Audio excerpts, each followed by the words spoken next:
Good afternoon, Space Fam, and welcome to Starbase. I'm Jesse Anderson, a Senior Production Engineering Manager at SpaceX. And I'm Dan Hewitt with SpaceX Communications. Awesome to have you with us here in Texas. Jesse, welcome to Starbase. First time, right? Thank you so much, Dan. Yeah, my first time here, and it is mind-blowing. I went out to the pad this morning, and the scale of the vehicle is just insane. Dwarfs everything. And for those of you watching at home, in case you missed the news, Starbase is no longer just a cool name. It is now officially an incorporated city in Texas, and we'll have more on that a little bit later today. Yeah, right now, though, we are counting down to...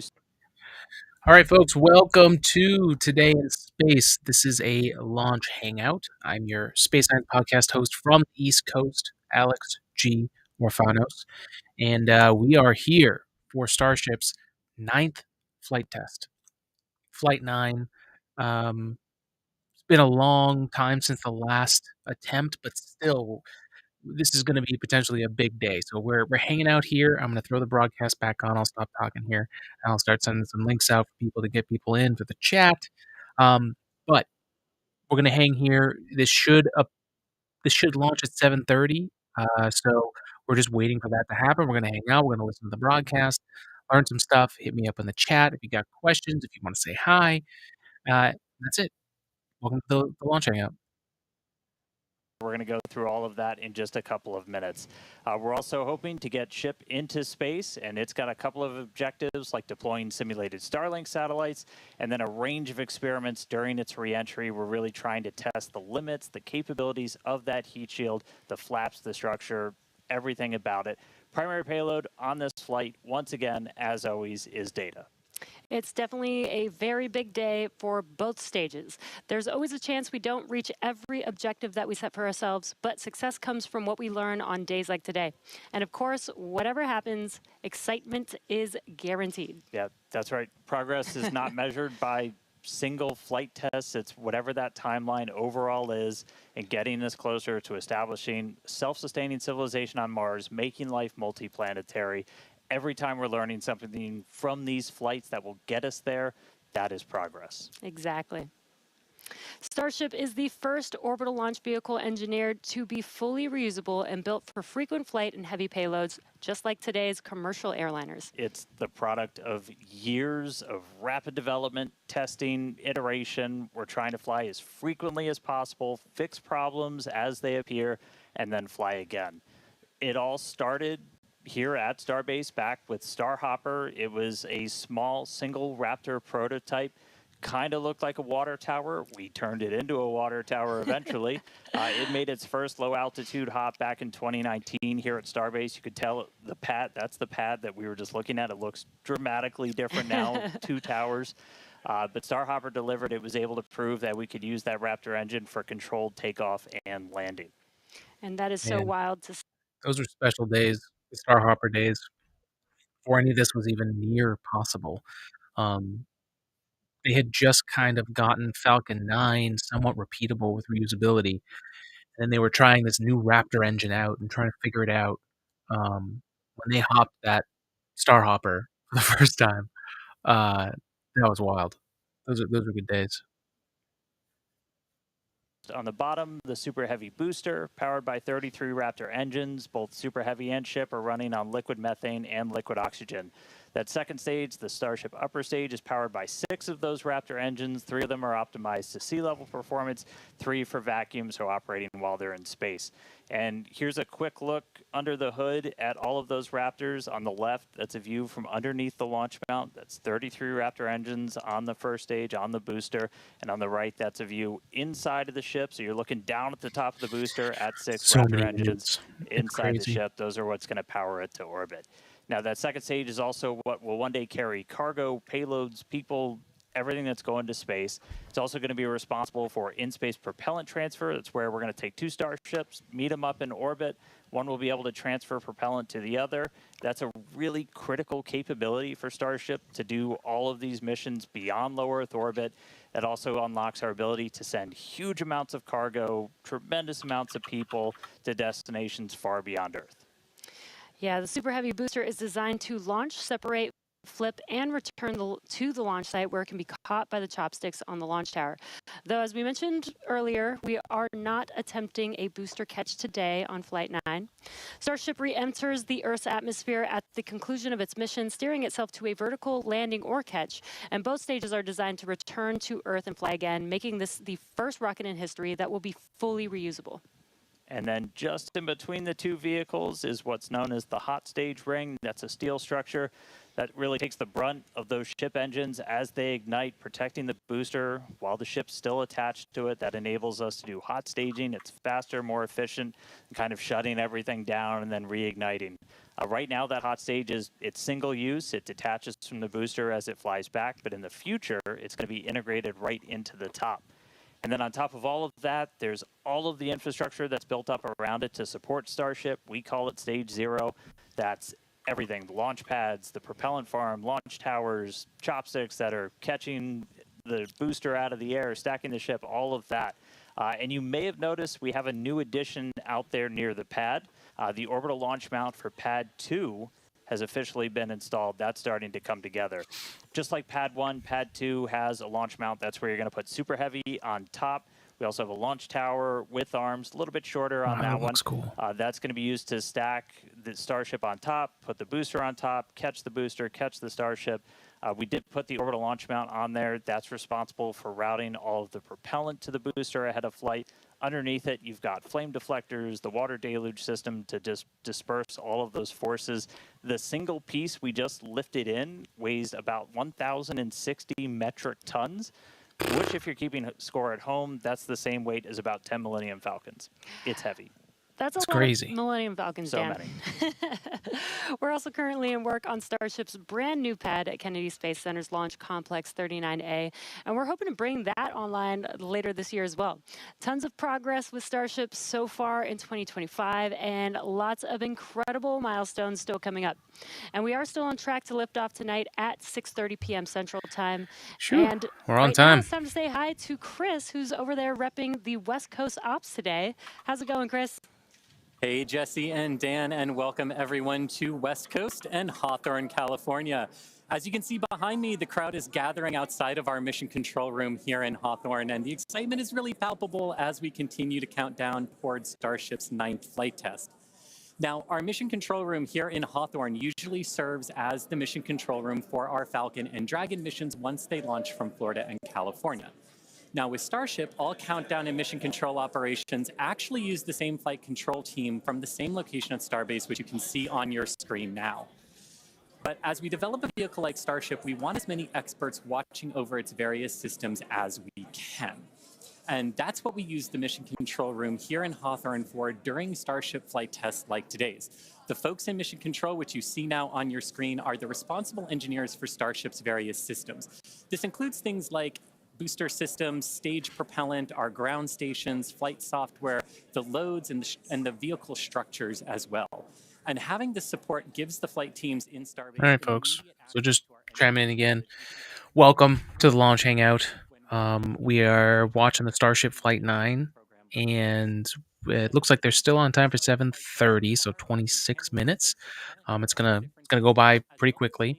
But if you're new to this and you got any questions, let us know in the comments. If you're just hanging out, say hi. We'd love to hear from you. And yeah, this could be a very interesting day here for Starship. So looks like Elon is back at mission control. Let's chime back in. To a future where Starship is flying multiple times a day, and I'm sure you all feel the same way down there in Texas, Dan and Jesse, but I can't wait to see Starship's launch today. How about you? Yeah, can't wait to see it, Chris. As you can see, props loading on the vehicle is just a little under 2 miles away from us, and we're really excited. Looking back real quick, so back in March, Starship's 8th flight test saw us catch the Super Heavy booster for the third time ever. Another big step on that path to full and rapid reusability. Unfortunately, the Starship upper stage did experience what we call a rapid, unscheduled disassembly before it finished its climb to space, which meant we didn't reach all of those additional mission objectives that we had set. About 5.5 minutes into ship's ascent burn, a hardware failure in one of its sea-level Raptor engines took out that engine, the 2 remaining sea-level engines, and a Raptor vacuum engine. That's 4 of the 6 engines that ship has. This was a different failure than we saw on Flight 7, and the fixes that we put in place did work as expected. So this was a new issue on Flight 8. Now, welcome to iterative engineering. That's right. Losing hardware is a potential outcome of any test program. That's why we're always prepared with safety measures in place and also ready to have boots on the ground to assist with anything like debris cleanup. We can coordinate. Yeah, this is why I have faith in SpaceX long term. They've got really great people there. They've got a really great culture for engineering and for like this iterative design approach. Um, I, I wore this James Webb Space Telescope shirt somewhat on purpose today because uh, if you think about James Webb Space Telescope and all the amazing stuff that James Webb is showing us now, and it's this amazing NASA telescope. If you look at the story of what it took to get James Webb Space Telescope into space, I mean, it truly is shocking because, I mean, it basically had to go completely back to the drawing board. As far as cost wise, James Webb Space Telescope cost us way more than we ever expected it to. And Starship's like at that point now, right? Like Starship is on its 9th flight test. They have gotten to orbit, but can they actually start doing things in orbit? That's hopefully what they're going to try and refly that same flight profile as last time. They've changed a lot of things about Starship to try and fix the last problems. You know, to me it seems like a matter of time. The thing that I've seen kill most space programs is the cost, right? And it seems like Elon Musk has a lot of money. I don't know if anyone checked, but this is his baby, right? His technological baby, and while he's not going to accept, too many bad attempts, because at some point, how can you keep the thing going? But they're they got the money behind this program. Uh, if they can pay for it with profit from SpaceX and Starlink and Tesla, like great. But uh, you know they got to get this right, and it seems like they're solving one problem and dealing with new ones, which is just what it's like being an engineer and solving problems all the time. There's always another problem. And you're never you really are never at a place where everything goes according to plan, or there's a write up for every single problem. And if a company is at that point, it's been doing it for like decades, and it's just filed down the process to understand things. And this is not at the end of its development cycle, but it's at a really cool place. So, um, God, it looks so cool in the pad there. All right, I'm gonna go back to the broadcast. Rant over for now. Than 100 long duration Raptor tests at our facility in McGregor. Huge shout out to that team for really putting it happen. As a result, the engines that are on Starship's upper stage on the pad right behind us have a few changes. One of the key ones we did was additional preload on some of the joints, essentially some additional torquing, a new nitrogen purge system for the engines themselves, and made some improvements to the propellant drain system. After our first ever super heavy refurb campaign, we static fired with all 33 Raptor engines. This was a chance to see all the hardware operating together, and for this flight, our teams had an opportunity to make adjustments or hardware replacements for this first ever reflight of the super heavy booster. And then it was ship's turn. We took it through several static fires. First, we did this short duration single engine burn to simulate an in-space reignition of Raptor using those header tanks, those smaller tanks up in the nose cone. We also completed a longer duration 60-second burn with all 6 engines. It's where you're really putting the entire propulsion system that's going to be used for the ship's ascent into space through the paces, making sure everything's working together before we go stack it on the pad. And in the end, these changes represent the core of our test program. And reflying a booster for the first time is a major milestone, especially so early in the flight test program. Now, Falcon did it in just over 30 flights. And Starship's doing it today on just its 9th flight. It's not wild just because of how much faster that is, but just That is how crazy. much bigger Starship is. Falcon 9 can lift about 23 metric tons into orbit. Starship is designed to lift 200. That is so exciting. And on top of that, we're also reflying Look at engine those. 314 for its Look at those third Raptor flight, engines. which you might recall is the engine with a pie on the nozzle. And there you can see that engine there. Yeah. It is a milestone, most definitely, but we do remain focused on getting to the point where no refurbishment is needed between any of the flights. Yeah, that means we want to launch it, bring it back, look at it, reload propellants, go again. That is really what's key. That is what full and rapid reusability will look like. And to go back, the space shuttle was the first reusable spacecraft, right? And it ended up being very expensive. So, if they can figure this out, and they have with Falcon 9 for the most part, then reusability becomes the holy grail it was always meant to be. Is a very cool engineering feat, but the thing that really makes a difference is the ability to rapidly reuse that rocket to launch many other missions. Reflying Booster Man, that 14 landing is was an crazy. important first milestone. Can't believe and we're that catching we have super heavy proven that boosters. We can recover a vehicle, turn it around, and fly it a second time. But it's not a victory lap yet.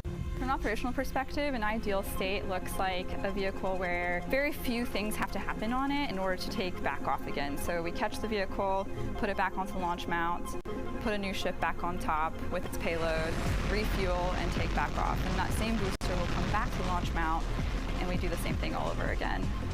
Sick. Falcon is, reusing at a pretty high rate, and we get to go look at them and say, what did you learn? What is good? What is bad? And as we continue to build the Starship process. Zero-touch refurbishment really looks like a commercial airliner. The advantage we have on Booster relative to when we developed Falcon 9, for instance, is this was really designed from the outset for rapid reusability. We're using all of the flight test learnings from our version 1 and version 2 vehicles in our orbital flight test campaign to inform the design of our version 3 vehicle. The next generation vehicle will be the first time that we've really attempted to make rapidly reusable thermal protection. Can we talk about how important welders are to the Starship program? I mean, it's crazy how much welding needs to be done with the stainless steel monster. Rapid reusability, the ability to fly, turn the vehicle around, and refly again immediately is really the key goal of the Starship program. Ooh. It is so cool to see our teams working together as Starship is learning from Falcon with reusability, and now we're seeing Starship do the same thing today. So all eyes on the rocket on the pad, getting ready to launch in just about 17 minutes from now. That's right. Looking at our levels real quick, Crazy. We're a little bit more than halfway full on fuel and LOX on the booster, over 80% full on the ship. Still have to fill those header tanks. Yeah, and actually you can tell where the cryogenic fuel We're not is. tracking any issues on the range. As a By just reminder, looking at we watch sea states, air, the frost and land that's on over that the launch booster site there. here and also over in the Indian So you're, Ocean, where we're going to be doing our you're reentry, not about tracking halfway any up that blockers to upper launch at section the of the moment. super Weather heavy is booster. gorgeous, has not been a concern all day for launch. We've been moving through all of our pre-flight checkouts pretty smoothly so far this morning, getting the ship and the booster ready for prop load, making sure guidance, navigation, and control are aligned. Everything's ready to go. You can see I'm so excited for this. With the frost coming off, we're getting pretty full. We started loading all of the propellants on board. All right, folks. If it's your first time here, like this is your first time, you've never seen a Starship launch before, let us know. Say me in the chat. I'd love to know if there's anyone that's new to this, or if we just got OGs in here. Bottom line, everything's looking great. Not tracking any vehicle issues, range issues, weather issues. We're looking really good right now for a launch at the top of our window right at 6:30 p.m. Central. Yeah, seeing the propellant loading is making this getting more and more exciting. Today is going to be a wild ride for Super Heavy. We're putting the booster through several tests to expand the envelope on its capabilities and get flight data to make its return and catch more reliable. Now, another unique change in today's flight will be in the addition of the first ever directional flip of the booster. That's right. If you've followed previous flights and you kind of wonder to yourself, why does the direction of the booster flip seem random? Surprise, it's because it was. We've got a couple of views from previous flights where you'll see the booster kind of go in different directions, and it was really small differences in the thrust of those ship engines. As they started up, they would nudge the booster in an initial direction, and so the booster would essentially sense that and then lean into it, and it'll react, the engines will gimbal, and then it'll continue the flip. That was the I love easiest this option side-by-side comparison. but you That's do so take some sick. performance hits, since you're essentially setting aside propellant to accommodate every single direction for a flip. Exactly, but if we know which direction we're flipping, then we know how much propellant we will need and can instead use more of the propellant to burn longer during ascent, adding more velocity to ship and increasing how much payload it can ultimately deliver to space. Can we Yeah, talk so about how today cool it is that they let the got the rocket trusty Super decide Heavy here. We're going to what intentionally direction try it to wanted flip to go? straight up. So That's again, as wild. you're separating from the ship, And we wanna so get good to for here testing. as you're doing that boost back burn. The fastest way is to just flip straight up and go into it. That's roughly what we did on Flight 5. It's the most direct way to get into that orientation for the boost back burn. What you don't want to do Well, let me correct is when myself. you It's flip all the way down great like for that we did that on Flight the 7. knowledge that you're It getting, takes but you I'm in a sure big being loop, an uses the engineer most and amount having of to prop, not uh, efficient. We're at the accommodate point where we any want to start potential kind of scenario this tuning rocket it is going to and go getting instead some of extra giving performance it a for the direction booster. and going. Yeah, exactly. That's That called could be crazy, but optimization. To that's what accomplish they this, we do made at some changes SpaceX. to the hot stage adapter, welding reinforced panels over the vents in the direction that we want the booster to go. So when the ship engines ignite, the thrust will push against the blocked vents, which means that the nudge will be in the direction that we Awesome planned 3D for. printed, super heavy. And then when we go to the next generation of ship and booster, we plan to control the flip direction by fine-tuning the engine startup sequence on the ship. Yeah, that's not the only flight experiment that we have planned for the booster today. We're not attempting a catch, so we're going to try and gather additional data that's going to improve performance on future boosters. We're also going to try and see how resilient we are to things like losing an engine during the A lot landing of people burn. watching. By sending the booster out to sea, we're able to do these higher risk tests without risking the launch pad. As you might have heard earlier, we're going to be doing what's called a higher angle of attack. Basically, instead of coming straight down, we're going to tilt up a little bit. That gets you more drag on the booster. You're able to use just aerodynamic forces to slow you down. The slower you're going at the start of that landing burn, the less propellant you need, because really you're just focused on slowing down as much as humanly possible when you fire that up. So by already going a little bit slower, we'll get some benefits to our performance and our reliability on those burns. Yeah, exactly. And there's definite uncertainty in how well the booster's grid fins and structure will be able to control its flight when we get into higher angles. AKA, it could blow up. Descent for the booster down to its splashdown point today. The most important objective of this portion of the test will be getting actual flight data to help anchor our models. Now, we're hoping to fly the next generation of super heavy boosters at even higher angles of attack, so this test today will give us a better idea of what is feasible. Now, on top of all of this, we're going to see how resilient super heavy is to engine failures at the most critical times. Yeah, we're going to intentionally disable one of those 3 center engines and instead use an engine from the middle ring that's kind of right behind it. Those center engines are what we nominally use at the very last part of a landing burn, as you're just kind of fine-tuning the booster's path into those waiting chopstick arms. This is going to act as a real-world simulation of a pretty scary situation where engines are not starting at probably the worst possible time, but we're going to do this without risking the pad.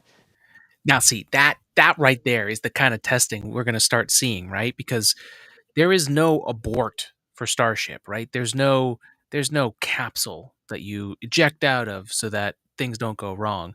And with super heavy boost, like setting up these scenarios, this is the cool part of engineering, right? Creating a test where things could break, but you're pushing it just far enough so that if you get it right, you solve this problem of it not blowing up. I mean, these are the kinds of things that you want done way before you have any humans flying on there. So this is just a really cool time for Starship and for us to watch these teams like put all this together.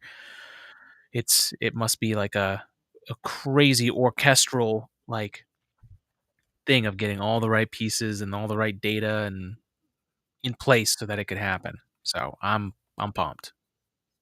It's incredibly important for Starship's development. Super Heavy boosters are not the only vehicles that we reuse here at SpaceX. We're big on reuse, and our Dragon fleet is another example of that reuse. And we actually control those Dragon missions from right here in Hawthorne in the mission control room that we talked about a little bit earlier. For Dragon and our human spaceflight program, this month also marks a big milestone for SpaceX, our 5-year anniversary of human spaceflight. Now, NASA astronauts Bob Behnken and Doug Hurley got us started back on Demo 2, which was notable for being the first time since the retirement of the shuttle program in 2011 that people launched to orbit from U.S. soil. Big Now, day. in those 5 years, we have launched 17 human spaceflight missions, 11 for NASA, and 6 commercial missions, including Polaris Dawn, with our first commercial spacewalk in history, and From 2 earlier this year, which became the first human spaceflight mission ever to explore Earth's polar regions. We've flown a total of 66 crew in those 5 years, and we are expecting that number to grow significantly in the coming years. Now, most recently on our From 2 mission, the crew offered unique glimpses into the orbital spaceflight experience. And this was honestly just so cool to see. Thank you to our Starlink teams for making everything with the From 2 crew shared possible. This honestly made me feel like I was right there with them in Dragon. They were living, they were working, they were relaxing, they were doing their experiments that view would be crazy. Also having fun. Standing on the cupola, just being people, Earth and right inviting us below along you. for the ride. And that was really meaningful. Being invited up there really showed how these are just the early days on the road to making life multiplanetary. And the vehicle that's going to make all of that happen is Starship. And Dan and Jesse, I don't know about you, but that is definitely a future I have wanted since I was a little kid, and I cannot wait to see us make it a reality. Yeah, right there with you, Chris. It's the fact that we're getting close to that being reality, that the vehicle that's going to go is sitting on the pad right there. Like, that's endlessly exciting. Yeah, so let's do a quick jump in on if you're new to this, like why Starship, why so many people are paying attention to Starship. Starship could revolutionize space travel as we know it. Right now we send capsules into space and, 3-4 people, and then, that capsule needs to be able to bring people back. But you can't land on another planet in a capsule, right? You would go there, you would orbit, and then we would have to build a space station or a whole other spacecraft just to land, like we did with the Apollo program. But that's not really something that anyone has built right now, and that's the old way. Starship could bring, as they say, up to 100 people to the moon, to Mars. NASA has chosen the Starship as the first lander for Artemis 3, and so that will be the first vehicle to land people back on the moon, assuming this all goes according to plan. So Flight 9 is really important because this sets up the groundwork for NASA's Artemis program, right? So we can stay on schedule. It's already been pushed back. But if they can get that right, if this vehicle can launch, get fully refueled in orbit, and then go to where it's going to be, whether it's the moon or Mars, then we have this giant structure where we can send people in. We can send a ton of supplies. We can bring a ton of things into orbit, but they can also live on that. If you think about what the Apollo astronauts had to deal with in those small quarters on the landing module, and then the command module on the way home, like it's not a lot of space, and you can't bring a lot of stuff. You're just fractional margins of what you can add to send into orbit. But with Starship, you could send so many supplies and food and resources and experiments. And if Elon and Tesla have their way, I mean, it sounded like what they wanted to do was on this next Mars orbital opportunity, 2026. If they can figure out this landing, they're going to send multiple Starships with Tesla robots on board, so that you're not sending humans, but they can still do the human-like things. You could train them potentially to do all the movements that they need to do. They could coordinate an actual mission with those robots and see what would happen. They have the AI built in, so they could learn along the way as well. So that could be fascinating and a really interesting use case for humanoid robotics. But even way before that, if they're able to get this thing in orbit and deploy payloads today, that would be a really big accomplishment. They don't necessarily have to have a successful splash landing for the booster or for ship for today to be a great day. But um, I think if they're able to get further along in orbit and add more data to what Starship can do in orbit, then I think they're going to be in a really, really good spot. And they lose ship in orbit again, and there's another debris chain, and that's the third in a row, then there's something really wrong with Starship and where it is, and they've been holding off a lot of big upgrades to see what they can learn from what they built, and I get it. It's probably super expensive. Why waste these rockets? But if it doesn't work, it sounds like they have to move on to Raptor 3 and any kind of new versions of Starship that they were going to do. But it sounded like they solved one problem and then a new one came up. Sounds like they're on top of it.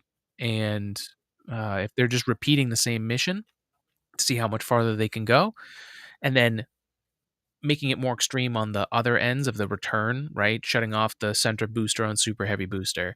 Um, like that's good. Like that's a good way to set up a test when you need to get a lot of data to keep progressing forward. So I love the iterative process. So watching SpaceX do this from the Falcon 9 through Starship has just been so much fun. And we're at 3 minutes and 45 seconds. Things are still moving along. We're getting closer. That rocket is frosty. We're going to launch soon. So we'll go back. We'll take a break from talking. But let us know in the comments. If you're here, say hi. Let us know if this is your first time and if you're excited for this launch. It starts, and if we hit a hold, we're scrubbed for the day. We would need to refill those water tanks. We would also at that point need to refill all of the propellant tanks, as 11 million pounds of propellant is a whole lot.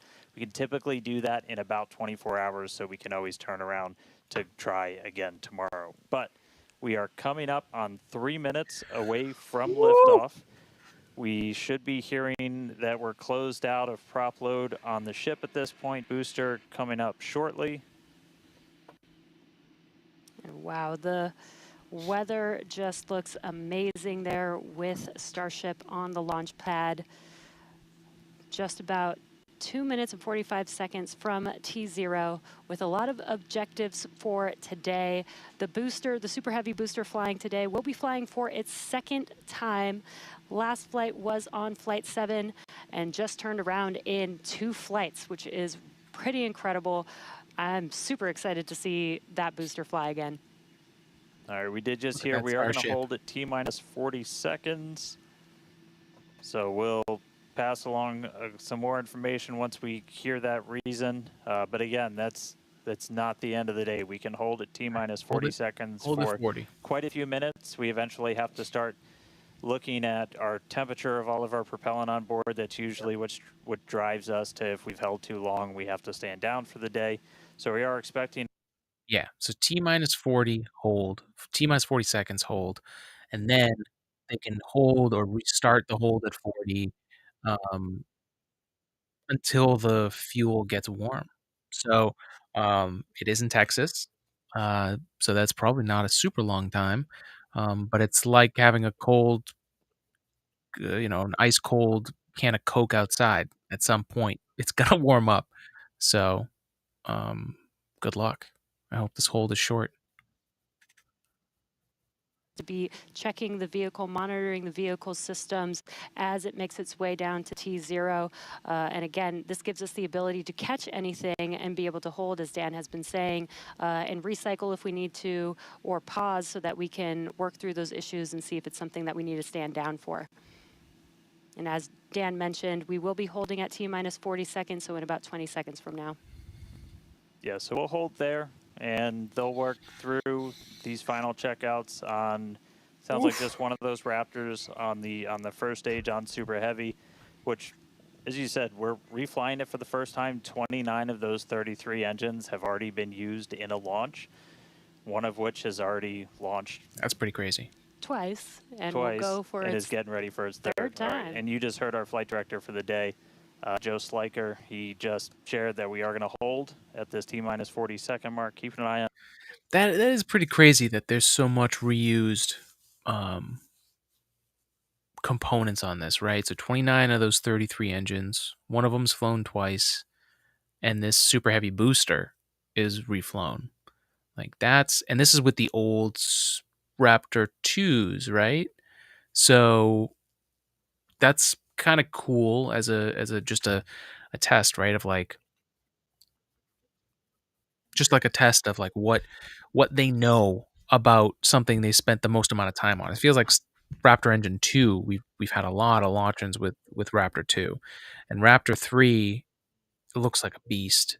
But super simplified from its predecessor. So and built ideally towards more reusability. So if this is good data for everything else about those other engines, right? You think about how much vibrational forces and heat that those 29 engines have gone through before, and they were able to refurb them up to launch. Like this is what reusability is all about. And like we're rolling. 35. All right. Here we go. T-minus 30. Launch position here. Let's listen in. Watch that first flight proven super heavy. Get ready to take off from Starbase. Here we go.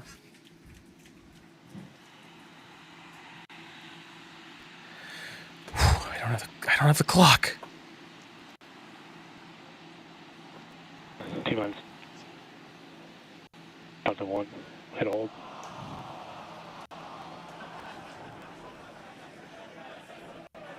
All right, here we go. Hold. Back at T40, T-minus 40. Like the clock jumped back to T-minus 40 seconds. Let's see if they got anything up for. All right, so we jumped out. I did not see the deflector go off. So hopefully so they got a good reset. T-minus 10-second mark. And if we were before that T-minus 10-second mark, we do have the ability to recycle, as we mentioned earlier, back to T-minus 40 seconds. So here we are. This is where the rubber meets the road for rocket science. You've done all your research. You've looked at all the data, and now you're in the experiment. The environment is playing. Things are heating up, cooling down. Fuel is ready to go, and then you start the clock again and something doesn't look right. So imagine what it's like to be those engineers trying to troubleshoot on the fly, knowing you don't have that much time. Use what the rocket is telling you. How good do you know the rocket, right? This is everything for those people working Mission Command. Issue. We can continue to hold here for a couple of minutes. What's launch without a little extra added excitement?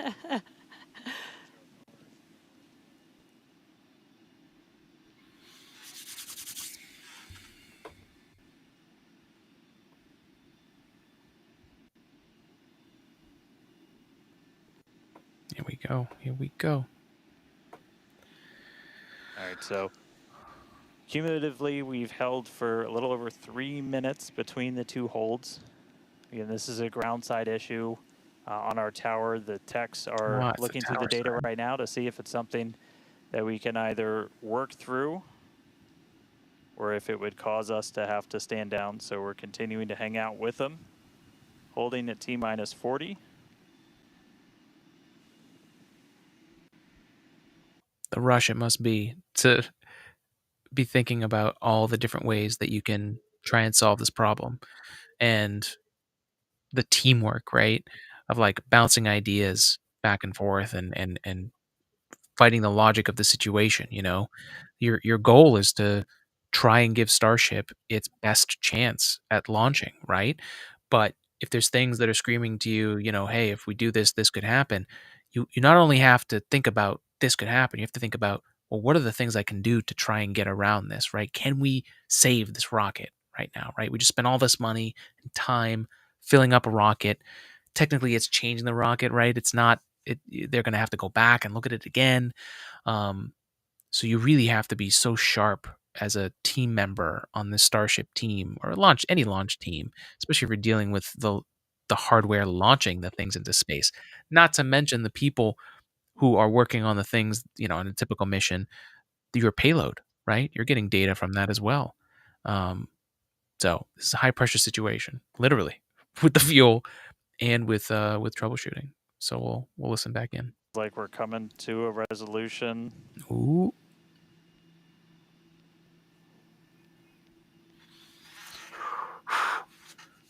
So nervous. But damn, the Starship looked good on the pad. Damn, that's a frosty rocket. All right, so we are getting to a resolution. We're going to reset everything. What does that mean?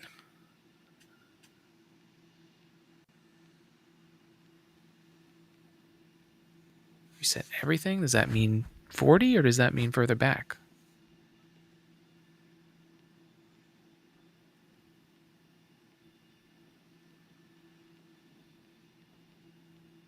Oh. All right, so we're going to see the clock. It is now rolling. Oh, we're back in. There you go. All right, we'll go vertical. We saw an issue closer with to that quick disconnect 10. to the ship. Here we go, There people. is a chance that automation We got a kick chance. us We've out got again this. if we encounter the same issue. At some point, the But rocket for now, will the take clock over. is rolling. We'll It's see got if we one last pass chance around to that T-minus 10 halt. second mark. And again, if that water deluge goes and it doesn't launch, that's the end of the day. Ooh, we're at 10. Oh, we're going. 6, 5, 4, 3, 2, 1. Oh, we're going, baby. Here we go. Come on, Starship. Oh my God, look at the vibration. How much power there is on this thing.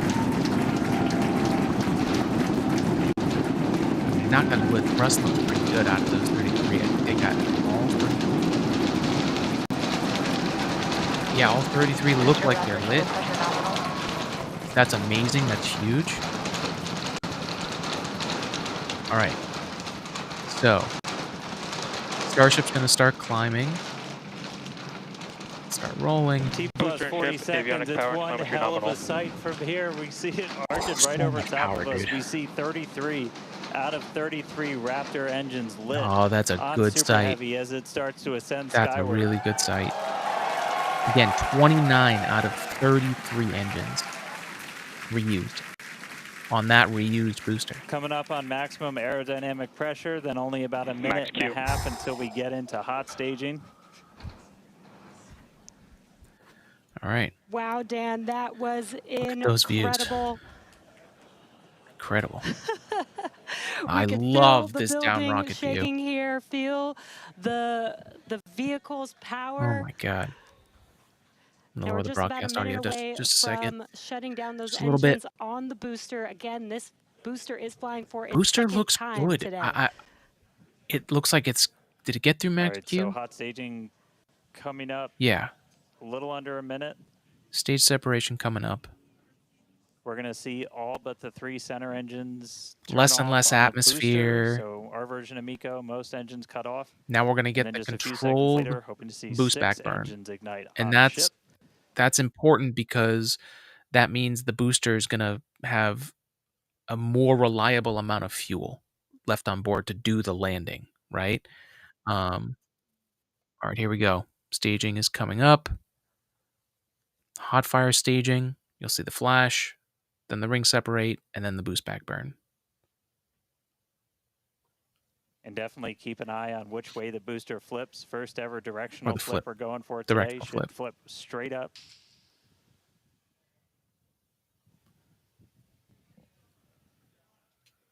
See those engines powering down? Oh, there's the sequential firing down. Getting ready for separation. Hot fire separation. Stage separation. Oh, beautiful flip up. Wow, that was nice. Incredible flip by that was a great view. You can see those 6 engines, those 3 engines on the ship okay. ignited. Super heavy booster. on healthy its way Raptors back. running on ship, on Oh, its way to what space. that view is Peek amazing. that engine view. There's Booster doing Starship. boost back. Chris, how's it looking over there in Wow. Hawthorne, man? It is looking. I mean, we're It is looking absolutely wow. The incredible undercarriage at of Hawthorne. Starship As we looks said, 6 in healthy really good engines shape. on We're not ship. seeing We've a lot got of extra 13 out of 13 debris engines on the and booster. outgassing Down to like we those saw 3, last which is what we time. expect in the final moments of the Booster boost looks back pretty burn. good on its Now, as a return. reminder, we are not I'm recovering the seeing a super heavy good booster today. We center are instead going engine to do some. look. We're not seeing And there we had a good extra shutdown of fuel the booster catching on at burn. fire. Next up will be the jettison of that hot stage ring. All right, the ring is going to separate here. Great call out there that everything looking nominal aboard the super heavy vehicle, which is returning to Earth, and we're going to be doing some experiments with it, including a higher angle of attack re-entry, as well as some engine tests as it gets closer to the Gulf. We are, again, because of these tests not recovering it, we are sending it to the Gulf on purpose to do those tests. But again, you see the booster on the left-hand side of your screen. You see ship with 6 healthy engines continuing its ascent to its planned suborbital trajectory. Everything going very well so far for Starship's 9th flight. Now 4 minutes, 15 everything is seconds looking good. in. Oh, Great views from inside Starship's of the skirt looks aft great. engine area Those of engines look ship good. We're there, seeing looking at those a little 3 bit sea level and 3 Raptor of engines fumes on there, the but right-hand side compared of to your screen. other, The booster doing you its know, locks compared to around other that liquid missions, oxygen vent. So that because does we not don't look need bad. some of that liquid oxygen propellant in its tanks, we vent that propellant All right, out to so lessen the super heavy booster's mass as booster it comes is in getting ready for its its landing. burn. Starship Just looking good absolutely here. gorgeous views watching these 2 vehicles do their respective So I mean, you things know, in the up skies there, over Texas here today. not And Dan, we're approaching not the impossible 5-minute for there mark to here. be The flight things super on heavy is fire descending near engines like rapidly. that. So What can we expect here in the next few minutes as it question does is, its atmospheric tests? did what they worked on from the Flight now 8 as we had mishap, talked about, does that, Super Heavy might not have a very does smooth that ride down. fix things? We're going to be putting it through this higher angle of attack, so we're kind of pitching it up a tiny bit, increasing drag. We've done this in wind Yeah, those center tunnels. 3 We've are done still this firing. in computer modeling. It shows that sometimes the control isn't great, but only one way to really prove it out, and that's to get the real world. Okay, data. here So we go. comes Super Heavy. Booster landing coming in. It should be igniting for its landing burn in just about 40 seconds from now. All right. Booster landing And view. we are going to reload All right. 13 engines. Those engines then are bring that hot. down to 3 engines. As we Ready talked about earlier, we for will be intentionally shutting reignition. down. We will be shutting down one of those 3 center engines intentionally to push the limits of the super heavy booster. Ship Raptor, chamber pressure is nominal. All right, and forced it continuing to to fix see it. 6 healthy engines on the ship, 3 sea level, and 3 vacuum All right, here we engines go. still ignited. Come on, clear. Super heavy booster Clear is views. making Up, its way up. back We down got to Earth. We can see reignition. those grid fins doing Yep. some heavy work. Ooh. Booster landing, start up. Ignited for our landing burn. Yeah, we don't have a visual. It got cloudy, foggy. It may have ended with that landing burn. So the good thing is they'll probably have Does look like we views lost from a buoy telemetry off from in the booster Gulf. once we started So into that if we landing don't burn. get it now, we'll get a view of that later. Did you hear Wow, these confirmation views are. that the booster did demise? It did demise. So the booster's flight ending before it was able to get through landing burn, but again, we are not bringing that back. We were expecting it They did. to make a hard. They did force one of the engines to fail, so that the others one could try and in the ring could try and fix it, but that didn't look good. First free flight of booster in the books. All right, ship. Also, look at the There's about casing 2 around minutes those left. center 3. That stainless steel wrapping around the upper In portion about of it. 2 minutes, we That looks like expect something all out of 6 sci-fi. That's crazy. Raptor engines to shut down. That will be SECO, basically second engine or second stage engine Get a shut better off. view of all that. And these are some incredible views, Dan, from the aft end of the ship. Watching as the engines stay ignited with the Amazing Earth in the view. background. Starship As looks always, much the better. Starship avionics team, the techs. Things look tight. We're not seeing a lot of leaking, a lot of extra I debris. think we just heard the booster, but All right, we got about a minute left into this burn. All eyes Okay. definitely on ship as we get through the This final is stages into its ascent works. this part of the test is what we need to see go well. So things are looking really good right now. Terminal guidance.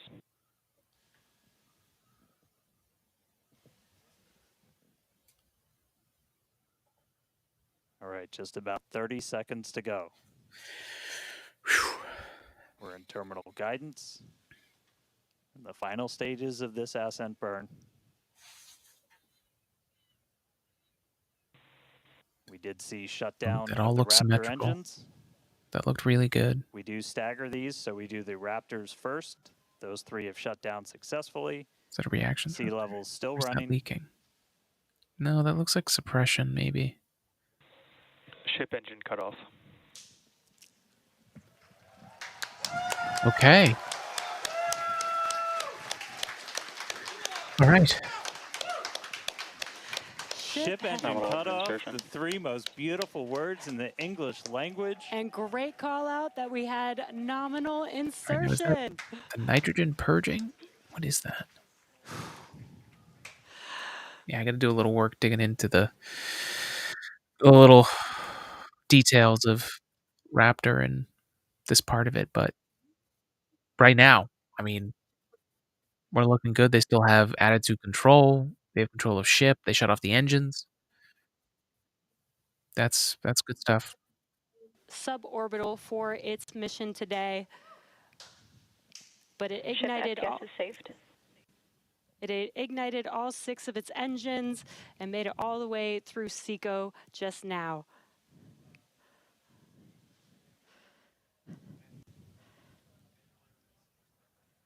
I hope those shadows are concerning me.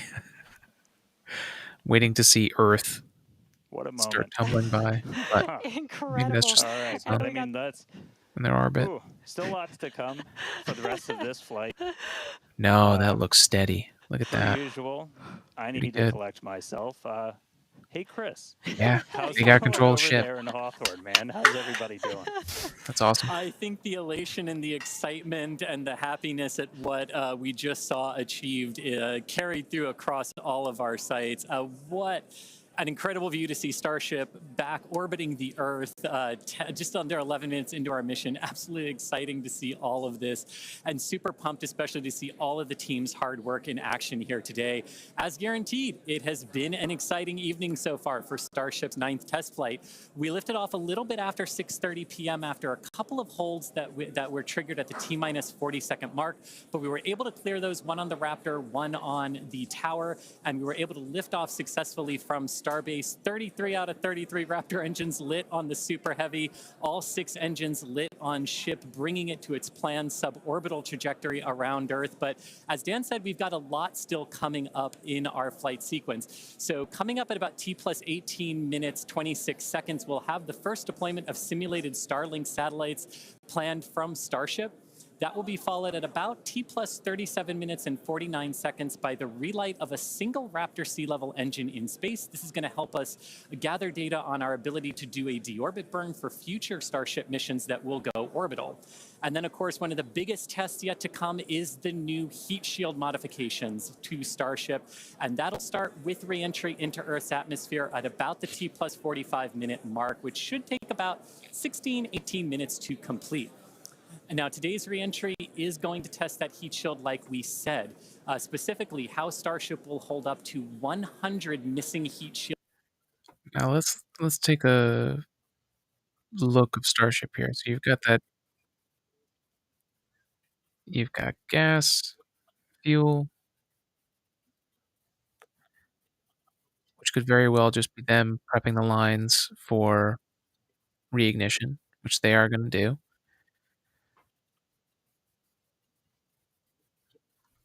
A little bit of debris.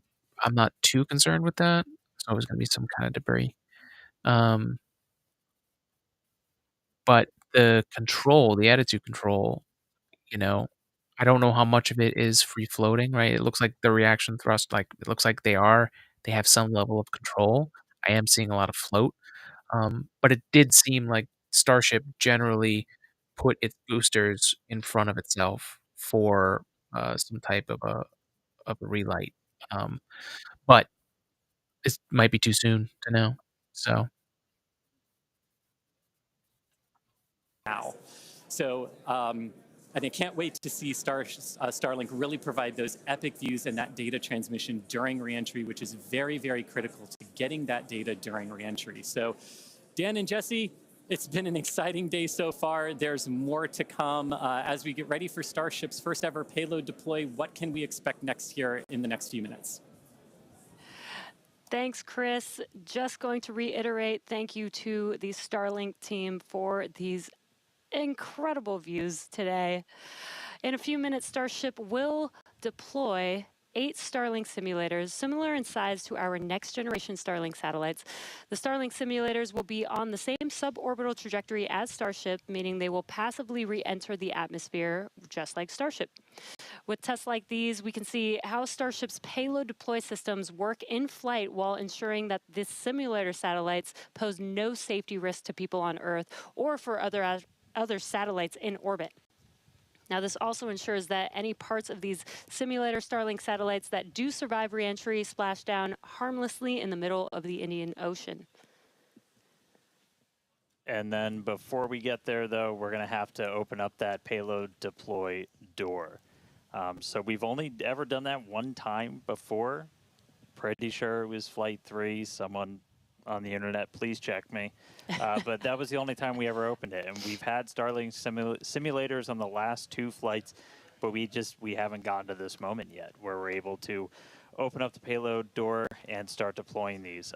It's going to be pretty cool. We've got them stacked inside of the Starship payload bay, and we'll have potentially a couple of views. You saw one camera pop up. Oh, there we go. Look inside of the payload bay of Starship. look at You the can see payload them bay. stacked down in the middle of your view. There's kind of 4 on either side, so they're sandwiched on top of each other, a stack of 4 right behind each other. And then we're going to pop the door open. It's on the right side of your screen, so we'll see that open up and then start firing those Starlink simulators out into space. We are expecting the payload door to open in a little over a minute from now. Awesome. And then, I mean, look, from previous Starship flights, they're in the orbital trajectory. Oh, there's some cool views of the payloads, but we're not seeing fire inside. We're not seeing smoke inside. We're seeing floating debris, but that's okay. And it seems like it has control over Starship. You can see this little indicator here is its attitude. So that's been in control. It's not tumbling. It's not, so that's great. And then we're going to have the payload bay door open up. These are all new things, right? This is getting them further into this testing. So as of right now, we're in the nice zone of like everything past here is going to be new data and good stuff that they can take and keep pushing Starship further. So we'll see how this goes. Eaten up by video. We've got dozens of cameras across Starship. We added several more for this flight. You saw a couple of those as we have essentially 360 degrees. Oh, just floating debris. Open the pod bay door, Hal. Oh, here goes the pod bay.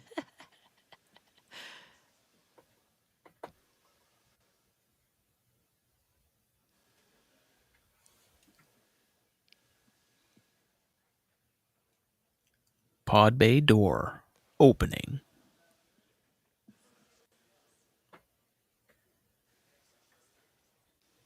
now we are expecting the payload door to open any moment now. So we're watching out for that. Again, you're looking at the inside of Starship as it's suborbital. All right.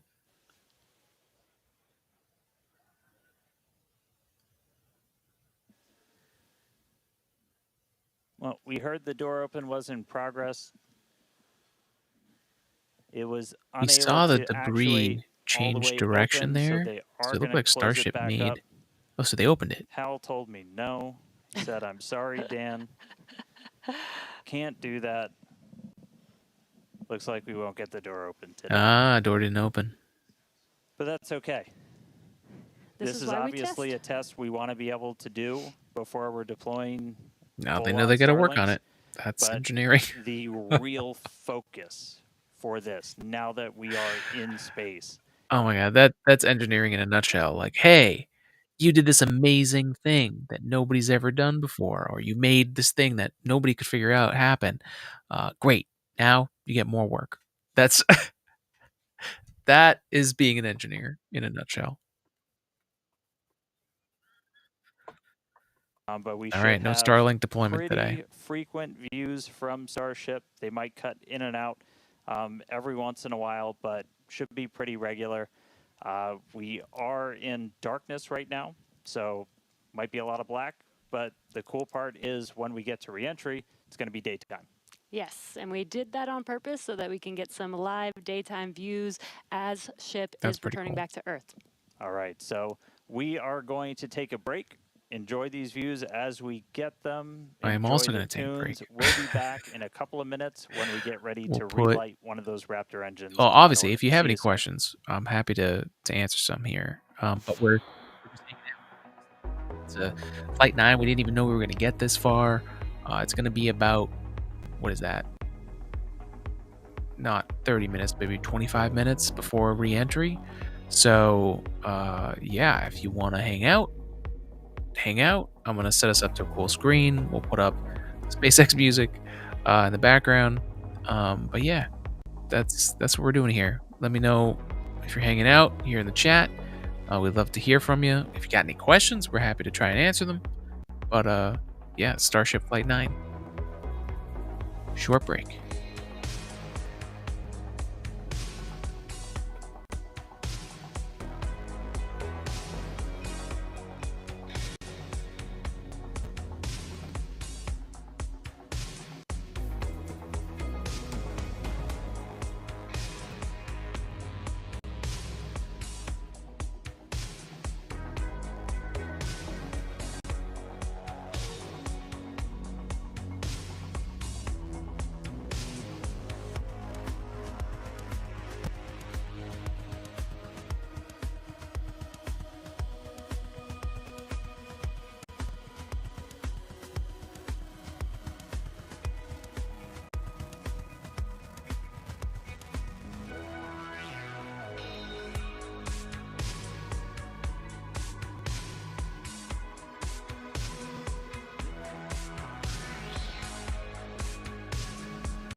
welcome to our Stargazing and Vibe live show here with Today in Space. Thanks for joining us. You are taking a ride through our telescope eyepiece as we look at the universe, one object at a time. You can check out the list of objects we're going to be looking at, our schedule, in the comments. Let us know you're here, drop a hello, let us know what you're thinking about. This is a chill zone for some vibes. All night through, we'll be taking pictures of stuff in space, but also it's a place for you to zone out. And, you know, if you're up late, if this is your downtime, whatever it is, may this just be a nice vibe for you. So thanks for joining us, and that's it, folks. Have a good one, and enjoy the views from space.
suborbital, so no matter what, we are going to enter. However, this lowers the chances for it to be a controlled reentry. So if you think back to Flight 3, when we had something similar happen, just the end symptom of a loss of attitude control, we were in a roll by the time we hit reentry.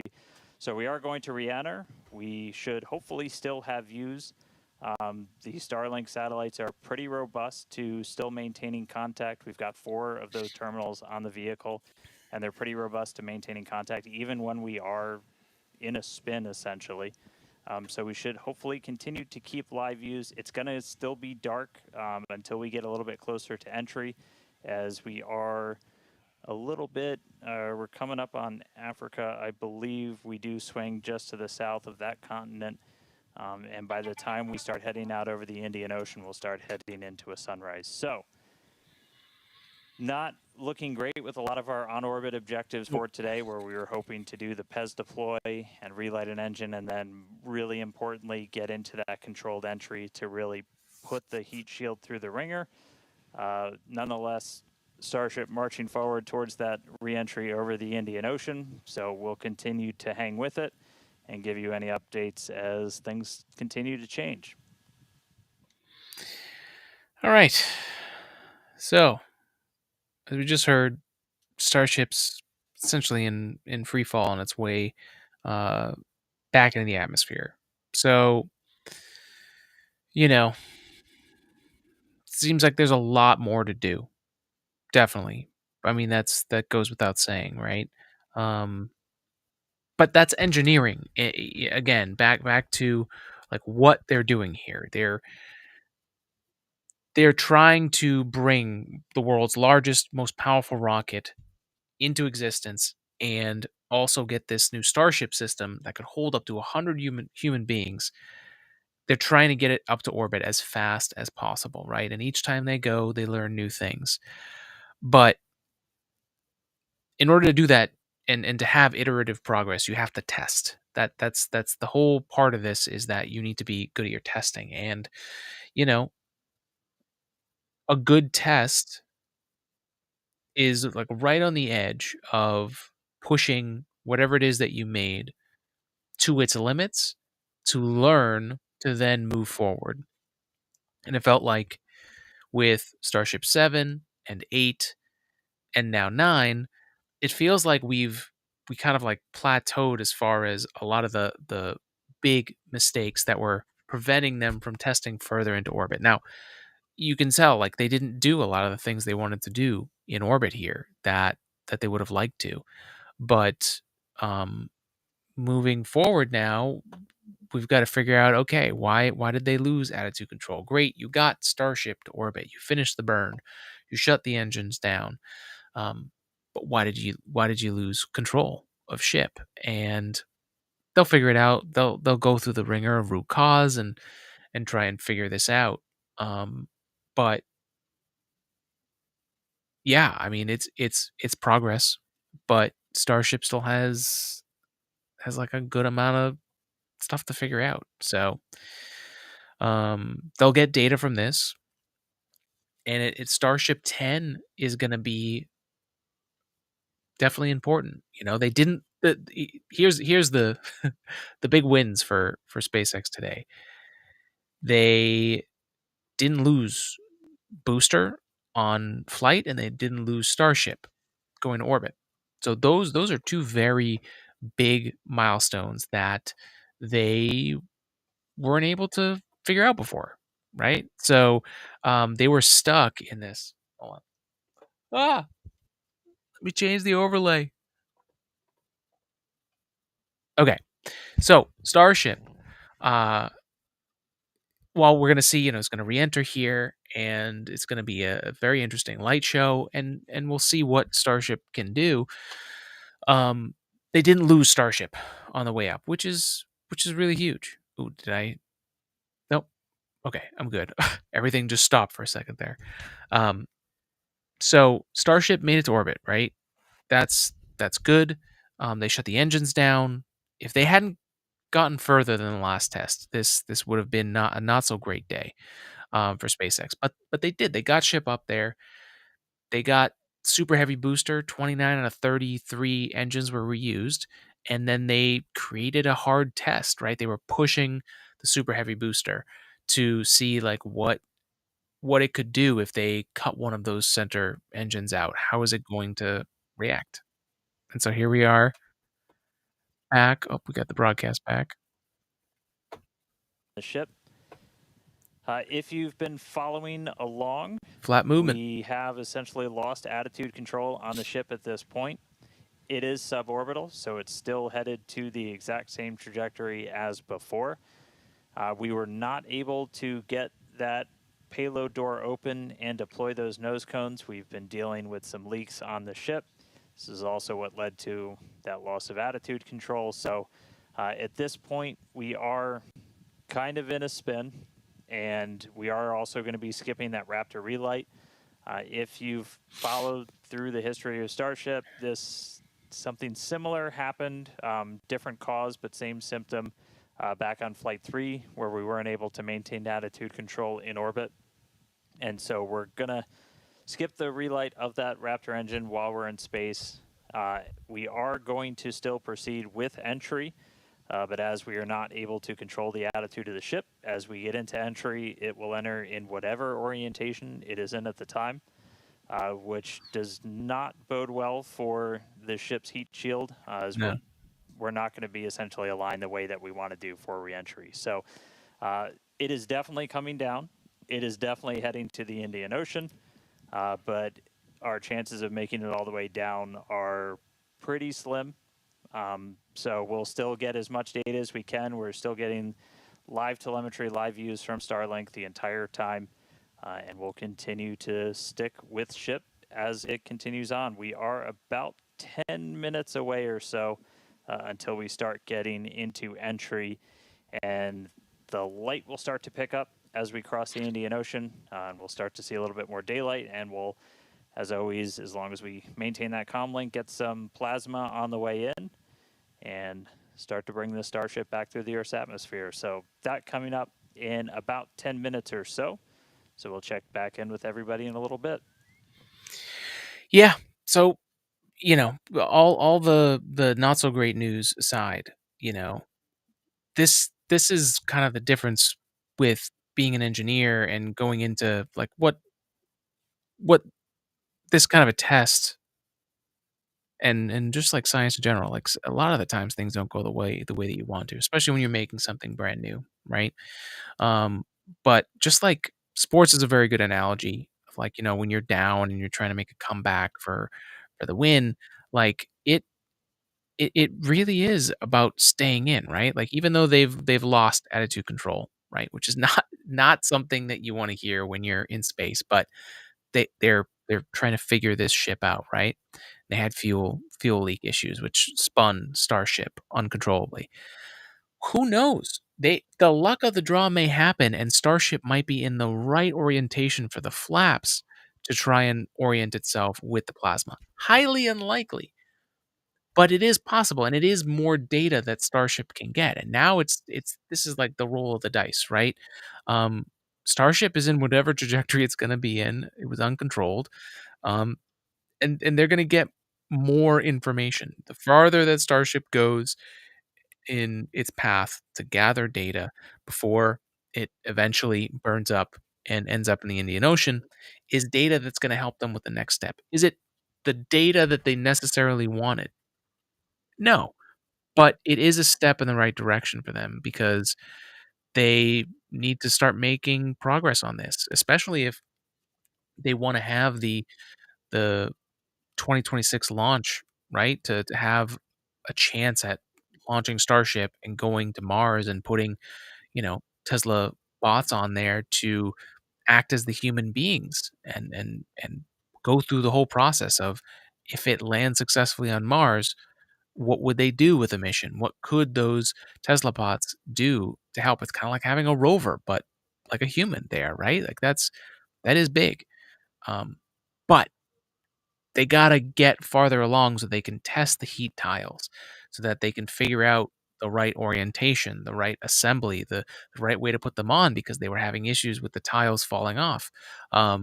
This will be an interesting test of their flaps, right, and how they've oriented and fixed since the last time it lost control, and we saw like the charring out of the actual stainless steel metal in the flaps, right? It had gone through the heat tiles, and it started falling apart, right? Like, what can we learn about Starship and how much it can take and still work?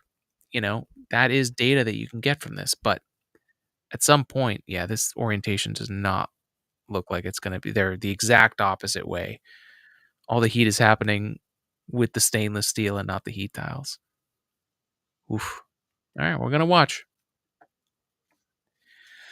But right aside, there's a lot more work to be done.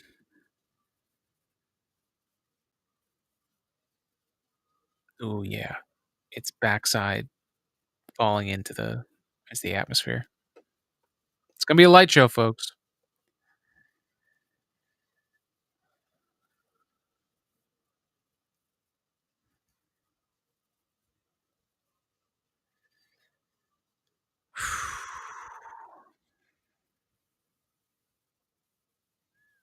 Well, all I can do is salute this Starship.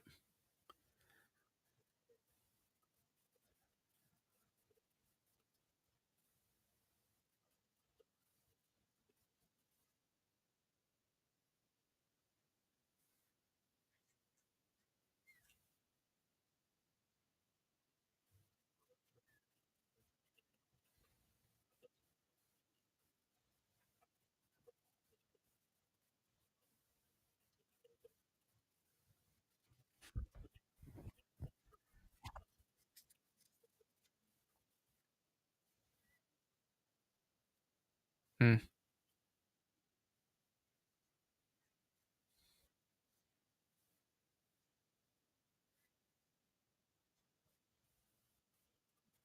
Oh, you guys can't hear that. Sorry about that.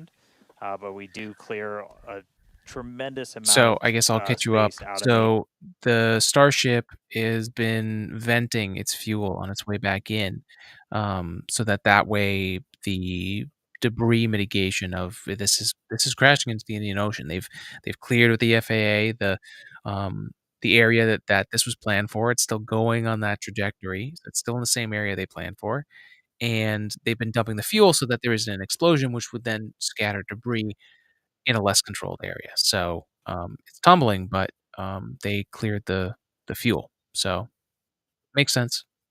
critical phase that we need to try and gather as much data, as much information as possible. Is a fully reusable heat shield has never been flown before in the history of space flight, and that's something that Starship still has to crack. And so we had a whole range of experiments on this Yes, one still got a good at amount of this point, altitude and we just started to and lose still some of going our very, very cameras. So fast. it's very possible that we'll start to lose contact with Starship a lot sooner than we would have if it was a nominal reentry. So we are expecting it to break up essentially on its reentry over the Indian Ocean. So not able to do a lot of our on Well, orbit objectives I will today, say, but just the fact that assuming that the weather is clear, we should be getting some pictures online, probably on X and Twitter, of people seeing the debris as it comes back in. We'll see.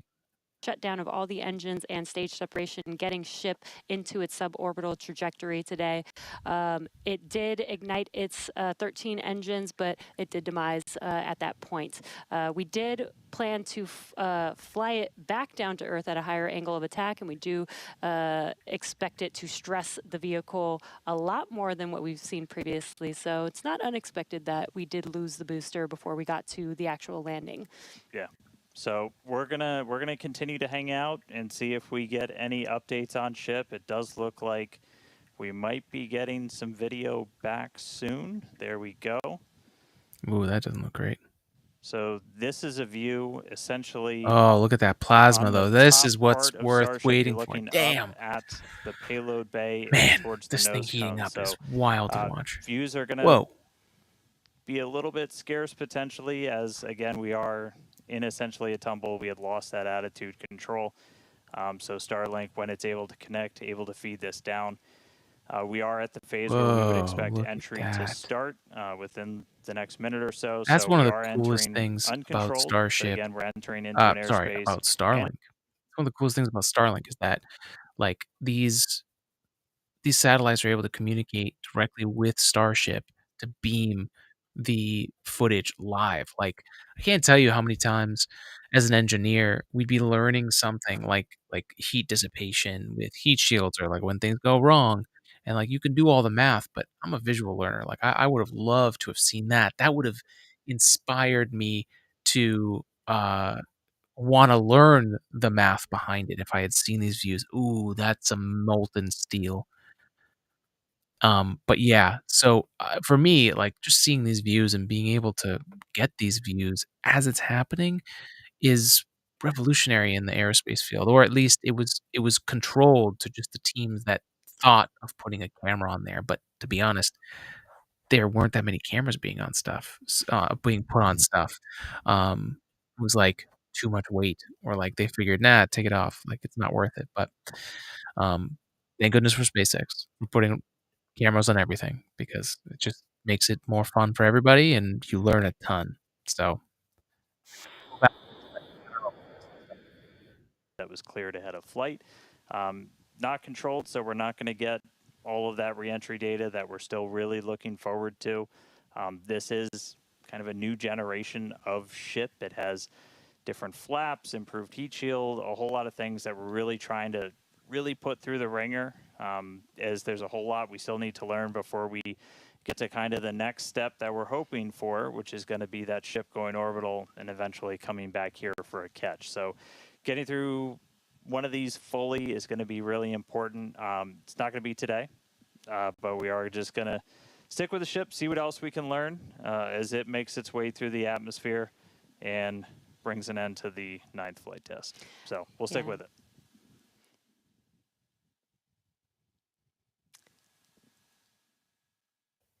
Yeah. So that's where we're at, folks. Waiting to see if we get any more views of a fiery Starship, but the team's got more things to do. They're not in as bad a shape as they would have been if they lost Starship before they could shut those engines down. They still had a leak, which was part of the problem. Last time with Starship's engines, they had the oxidizer and the fuel mix, which then made it so that the engine couldn't relight. So here the engines shut off, but it was leaking, which then is just like a thruster, and that leaking moved Starship. And so then Starship wasn't in the right position when it was coming back, and they decided we're not going to get the rest of the things done, and we're better off safing the vehicle, emptying the If you're fuel just so now that it doesn't joining us, blow up. we did have an on-time liftoff from Starbase Texas at 6:30 p.m. Central Time of the Flight 9 vehicle. We did have some incredibly stressing objectives today. The Super Heavy booster flew for its second flight. It first flew on Flight 9 and made its way to take ship all the way up to stage separation, doing its second flight ever, which is pretty incredible. We did lose the booster on the way back down as we did fly it back down at a higher angle of attack. So as expected, we did have it demise on the way back down. Yeah, we were able to get all the way to that landing burn, though. So we made it through that higher angle of attack. So a lot of great data that's going to help us improve those future booster flights. Yeah, we did do the directional flip, and it worked. Yep. It was actually Flipped a in the great right view direction. that we saw. And then ship continued, 6 healthy Raptor engines in the beginning of its flight, making it all the way to Seco and coasting for quite a while. We made it to the expected time that we would open up the payload door. Unfortunately, the door did not open as we expected it to, so we did not deploy the 8 Starlink satellites. Yeah, we ran into a couple of issues once ship got there, but I can tell you it was a pretty crazy moment for a lot of the people that were standing here for ship to make it there. It's been a couple of flights, but it was really exciting to see. Ran into some issues on orbit. We weren't able to deploy the Starlinks. We eventually lost attitude control, dealing with some propellant links inside of the ship. and we did lose attitude control. And just to confirm, we did lose contact with the ship officially a couple of minutes ago, so that brings an end to the 9th flight test. So still a lot of work to do, but really big moment. Oh, yeah. Chris, how's everybody doing Definitely. over there in Hawthorne? What's the vibes, man? Yeah, you know, So, yeah, that's what we've got, folks. We're at the end of Starship Flight 9, and you know, it was nice to see Starship push a little bit forward, but they still have so much that they need to work on here, you know, like this leaking, they've got to figure out. Um Starship can't tumble out of control, you know, long term. So they've definitely got to figure that out. But could have been so much worse for them today. So I think there's a lot to pull away from this. I think those teams are doing a lot all at once to pull this program together and get on schedule for a 2026 Mars uh, landing attempt with an uncrewed starship on Mars. Um, you know, the next few months, this summer is going to be a very busy summer in Starbase. But it also means we got more time to keep following along and see more things happen. So um, that's it, folks. Like we are done for this episode. Thank you for joining us for this live stream. Um, it was a lot of fun, and I'm completely blocked now. But thank you for joining us for this episode of this live stream. Flight 9 for Starship. Best of luck to the Starship teams to do root cause analysis, to figure out what happened, why that leaking occurred, to create the loss of attitude control that they had in orbit. They can figure that out. They'll be able to test the heat tiles again to figure out, you know, how this first of its kind reusable heat shield is gonna work. Um, Got to get that payload bay door to open so they can deploy the payloads. One of the big reasons that one of the big things that Starship will bring revenue in for SpaceX and for Starlink is by launching the latest versions of the Starlink satellites. And so they've got to get that payload bay door working. But if the payload bay door wasn't working and the leaking occurred, it's very possible that there's still a tremendous amount of vibrational forces and other aspects of flight that could be, you know, causing it's all could be back to something else that they've got to figure out, right? Stiffening structures and resisting stress. They talked about preloading bolts on the engines. Um, all of those things come into play, and they're going to go through all the process again. But that's for another day. So thank you for joining us, and good luck, SpaceX teams, on the next Starship Flight 10, which who knows what will happen, but I'm guessing this summer. So